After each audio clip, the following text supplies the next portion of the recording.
अपने पसंदीदा शो के फुल एपिसोड देखने के लिए अभी डाउनलोड करें दंगल प्ले ऐप।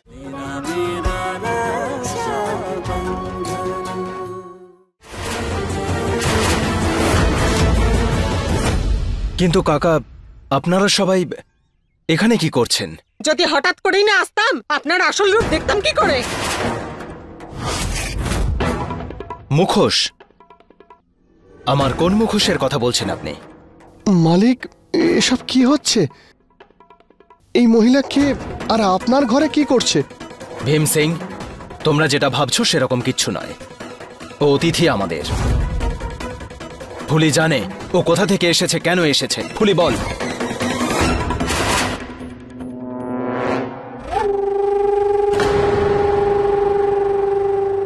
ও মা, আপনি তো দেখছি খুব চালাক। সাক্ষী এমন একজনকে বানিয়েছেন যে কথাই বলতে পারে না। আরে ও তো বোবা, ও আর কি বলবে? কিন্তু আমাদের সবার তো চোখ আছে, যেটা সত্যি আমরা সেটাই দেখতে পাচ্ছি।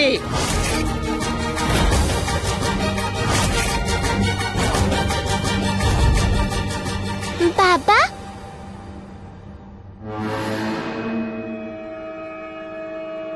এত লোক আমাদের বাড়িতে কেন এসেছে?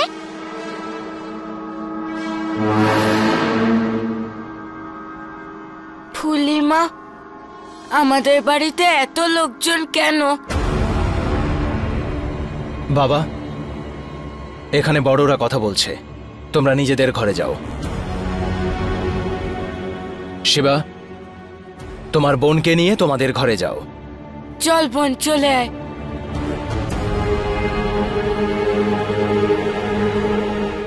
ধান রাখার ঘরে যখন আগুন লেগেছিল তখন উনি এসে নিজের জীবন বাজি রেখে আমার রাসালকে বাঁচিয়েছিল।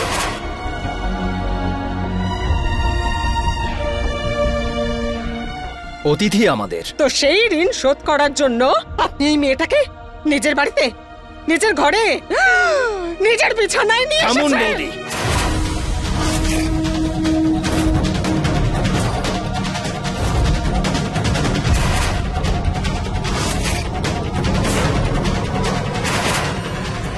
মুখ সামলে কথা বলুন।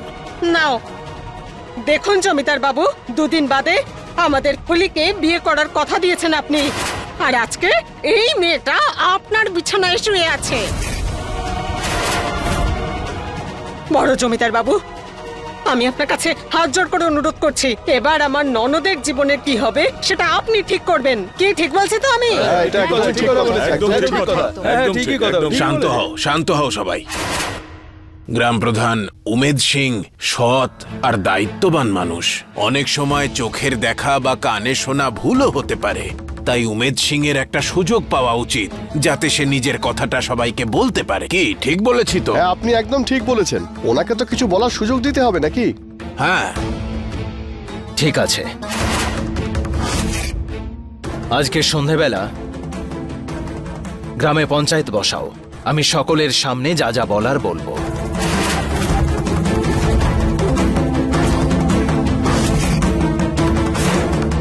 ঠিক আছে, চলো তাহলে।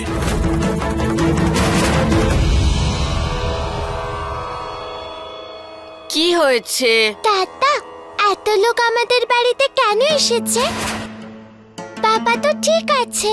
আরে তুই চিন্তা করিস না, বাবা ঠিক আছে, সব সামলে নেবে বাবা। উমেদ বাবু, এই মহিলার সঙ্গে কি সম্পর্ক আপনার?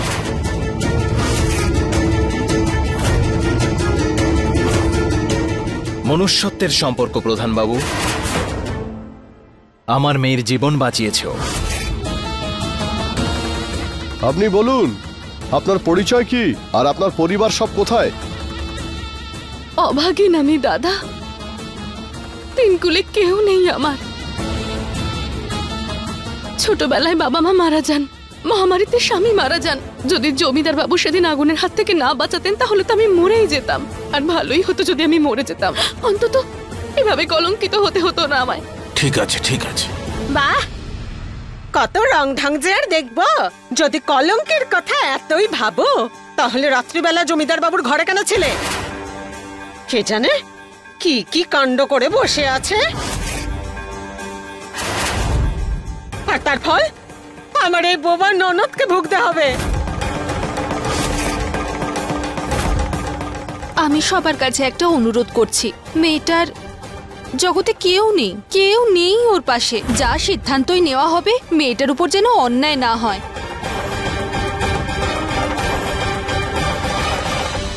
চলো আমরা খেলি। আবার কি হলো? দাদা ওখানে চলো না, গিয়ে দেখি না কি হচ্ছে। না না না, বাবা কিন্তু খুব বকবে। দাদা প্রধান মশাই, আপনি একটা কথার উত্তর দিন তো, এই মেয়েটা কি সারা রাত আপনার বাড়িতে ছিল?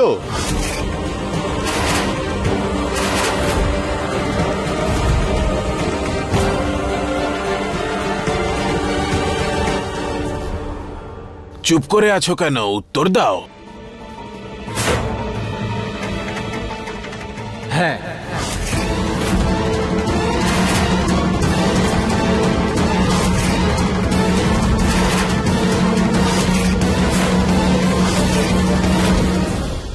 কিন্তু আমি বাড়িতে একা ছিলাম না। আমার 2 সন্তান আমার সাথে ছিল। ওরা তো বাচ্চা, ওরা আর কি বলবে? ওরা তো কিছুই বোঝে না। আপনার কথার প্রমাণ দেওয়ার জন্য বয়োজ্যেষ্ঠ কেউ আছে?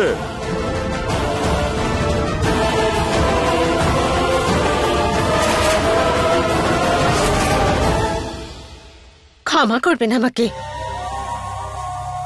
আর আপনারা সবাই তো জানেন আমার এই ননদ বোবা। ও কি বলবে? কথাই তো বলতে পারে না। তাহলে বলুন, আপনাদের কি মত? উমেদ সিং, আমরা সবাই নিজেদের চোখে এই মেয়েটিকে তোমার বিছানায় দেখেছি, আর তুমিও স্বীকার করলে যে কোনো সম্পর্ক ছাড়াই এই মেয়েটি সারা রাত তোমার ঘরে ছিল। কোনো আত্মীয়তা বা কোনো সম্পর্ক ছাড়া কোনো মেয়ে কোনো পরপুরুষের ঘরে সারা রাত থাকবে, সেটা আমাদের সমাজ ভালো চোখে দেখে না। এবার তুমিই বলো, এই ঘটনাটা যদি অন্য কারোর সঙ্গে ঘটতো তখন তুমি কি বলতে? সবাই যেটা চোখে দেখেছে সেটা মানতে, নাকি যে দোষী তার কথা শুনতে, যার হাতে কোনো প্রমাণই নেই? তুমিও তো গ্রাম প্রধান, বলো কি করতে?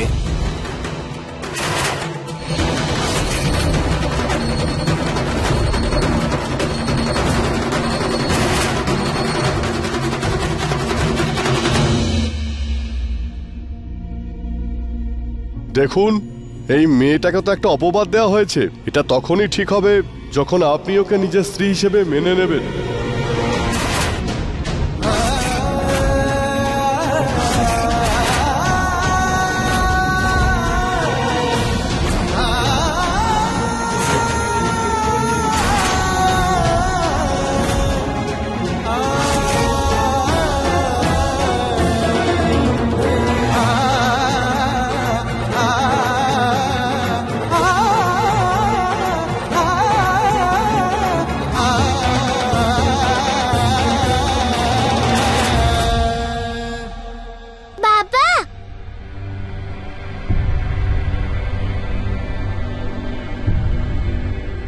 ফুলি আমাদের নতুন মা হবে তো?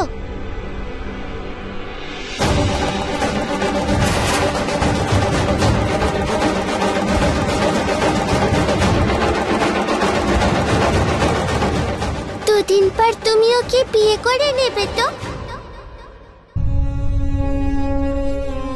ঠিক আছে, পঞ্চায়েত তার সিদ্ধান্ত শুনিয়ে দিয়েছে। আর কারোর কিছু বলার নেই তো?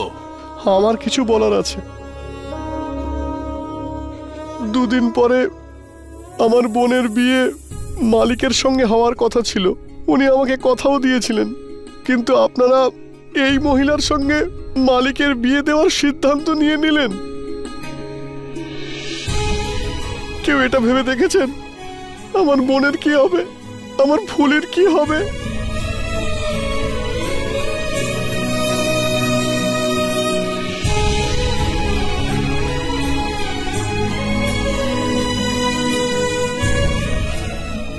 বাবা, বাবা, ফুলি আমাদের নতুন মা হবে তো?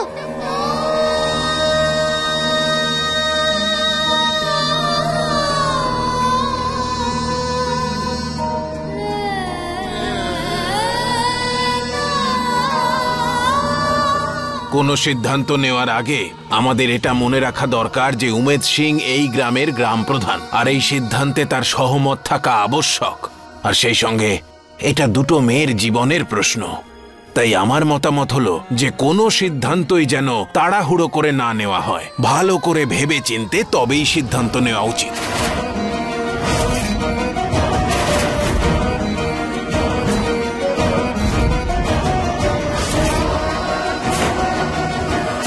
বেশ, ঠিক আছে, কাল আরো একবার পঞ্চায়েত বসবে আর উমেদ সিংকে তার আত্মপক্ষ সমর্থনের সুযোগ দেওয়া হবে।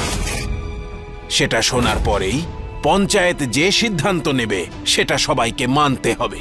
ঠিক আছে তো উমেদ?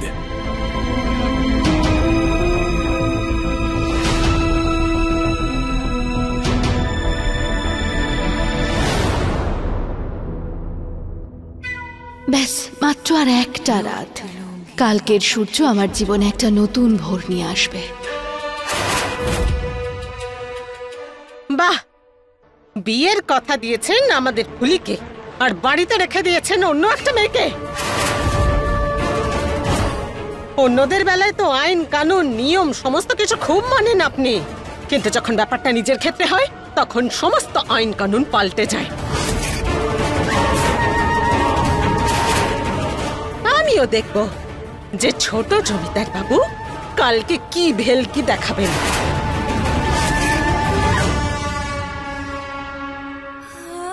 জানি না কালকে সূর্য আমার জীবনে আলো নিয়ে আসবে নাকি অন্ধকার নিয়ে আসবে।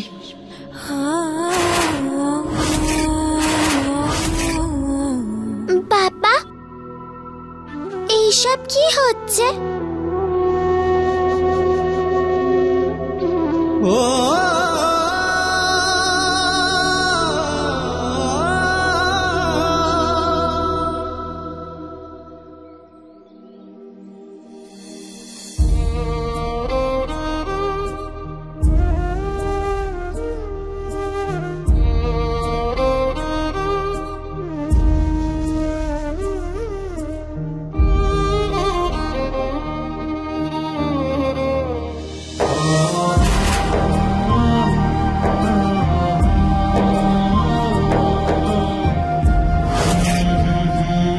তোকে বউ হিসেবে নিয়ে আসাটা আমার সঠিক সিদ্ধান্ত।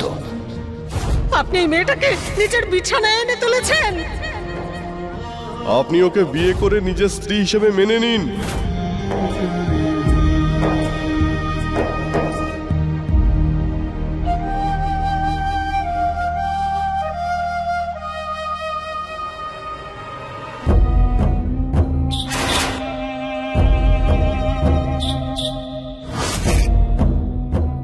আমি মরে গেলেই হয়তো ভালো হতো জমিদার বাবু।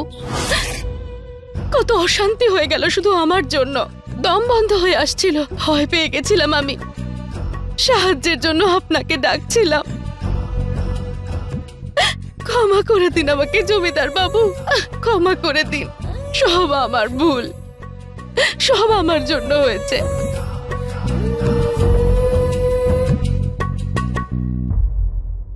আপনি উঠুন।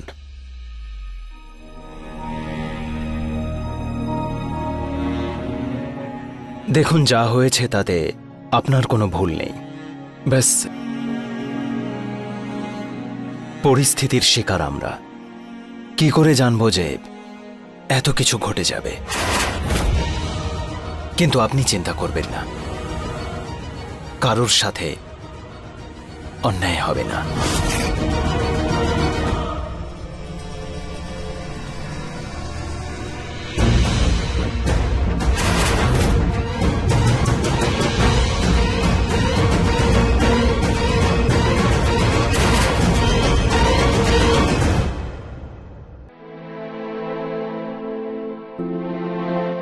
বাবা চল।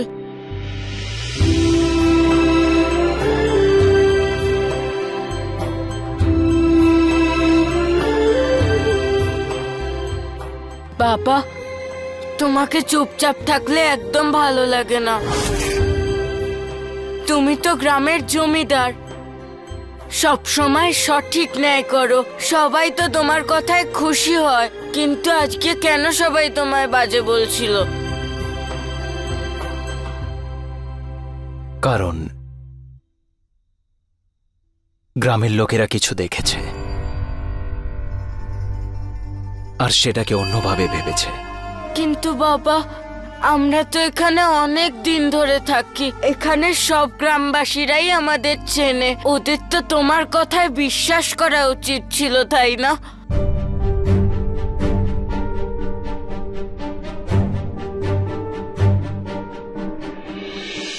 এটাই পৃথিবীর নিয়ম বাবা। কলঙ্কের একটা দাগ পূর্বের সমস্ত ভালো কিছুকে মুছে দেয়। চোখের সামনে দেখতে পাওয়া জিনিসকে লোকে সত্যি ভাবে, কিন্তু কখনো কখনো চোখের সামনে যা দেখি তা সত্যি হয় না রে। আর এই কথাটা কেউ আজকে বুঝতে চাইছে না। কিন্তু বাবা, তুমি তো শেখাও যে যদি কোনো ব্যক্তি স্বচ্ছ হয় তাহলে তার সঙ্গে কোনো কিছু বাজে হয় না।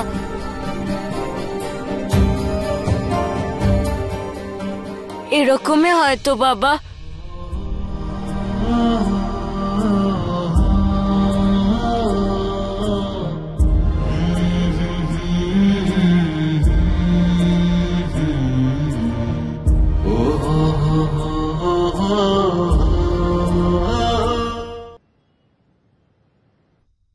এবার তুমিই বলো, এই ঘটনাটা যদি অন্য কারোর সঙ্গে ঘটতো তখন তুমি কি বলতে?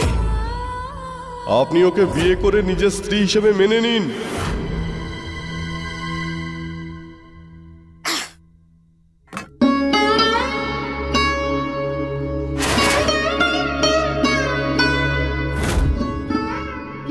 কি ব্যাপার, এরকম ভাবে বসে আছো কেন?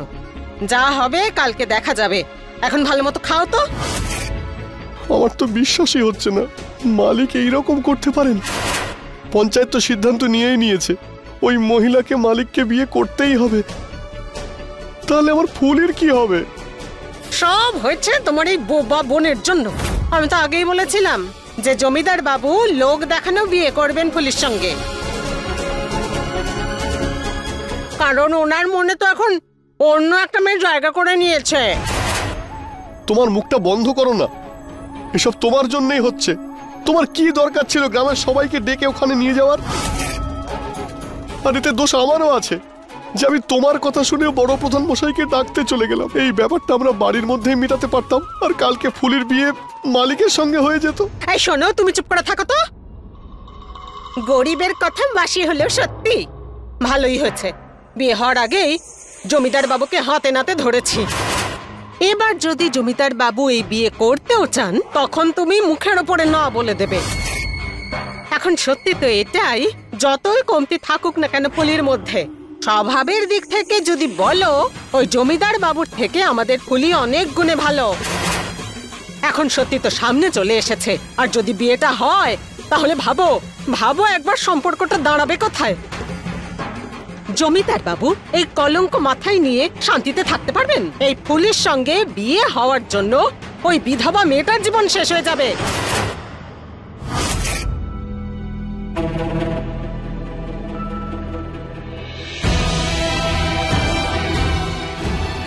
আর তুই আবার কোথায় যাচ্ছিস? আমার কি এখন? তোমার কি হলো? আমি আজ খেতে পারবো না।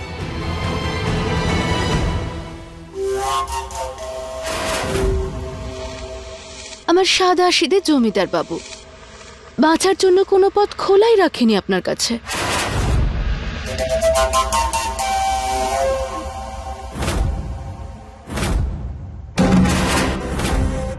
অতিথি কাকিমা, সবাই বাবাকে তোমাকে বিয়ে করতে কেন বলছে? আমি তোমাদের বাড়িতে থাকি তো, আর কারোর বাড়িতে এভাবে বিয়ে না করে থাকাটা অন্যায়, সেই জন্য। কিন্তু তুমি তো আমাদের অতিথি, তোমার বাড়ি নেই বলে বাবা এখানে তোমায় থাকতে বলেছিল। তুমি পঞ্চায়েতে গিয়ে বলে দাও না, আমাদের বাবা খুব ভালো, উনি তোমার প্রাণ বাঁচিয়েছিল। তুমি বলে দাও না যে যেন তোমার সাথে আমার বাবার বিয়ে না দেয়। বাবা বাবার সাথে ফুলের বিয়ে হবে। তোমাকে সাহায্য করতে পারলে খুশি হতাম, কিন্তু পঞ্চায়েতের লোকেরা আমাদের থেকে বড়। আমার বিয়ে ওনারা তোমার বাবার সাথে করিয়েই ছাড়বেন। আর কাল যদি তোমার বাবা বিয়ে করতে রাজি না হন, তাহলে সবাই তোমার বাবার ওপর খুব রেগে যাবে। আমি তোমাকে সাহায্য করতে পারলে ভালো হতো, কিন্তু আমার হাতে তো সত্যি কিছু নেই।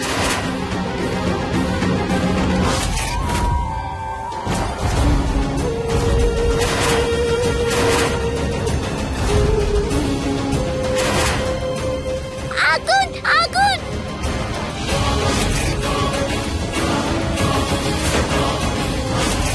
কাকিমা, তুমি কি আমার এই গয়নার বাক্সটা ধরেছিলে? আমার মনে আছে, আমি ওই বিছানাতেই রেখেছিলাম, আর জানি না কি করে পড়ে গেল।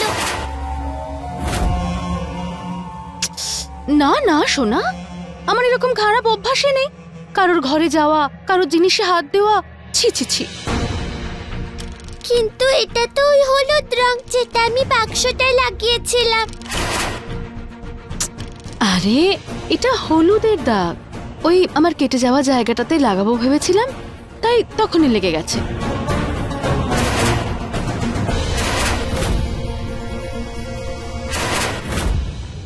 কিন্তু এটা থেকে তো হলুদের গন্ধ ছাড়ছে না। এটা হলুদ রে বাবা, আর তুমি তো দেখছি একটা বিষয় নিয়ে বলেই যাচ্ছ। আমার তো এটা ভেবে ভেবে শরীর খারাপ লাগছে যে কাল পঞ্চায়েতে গেলে কি হবে। আমাকেই তোমাদের মা হতে হবে।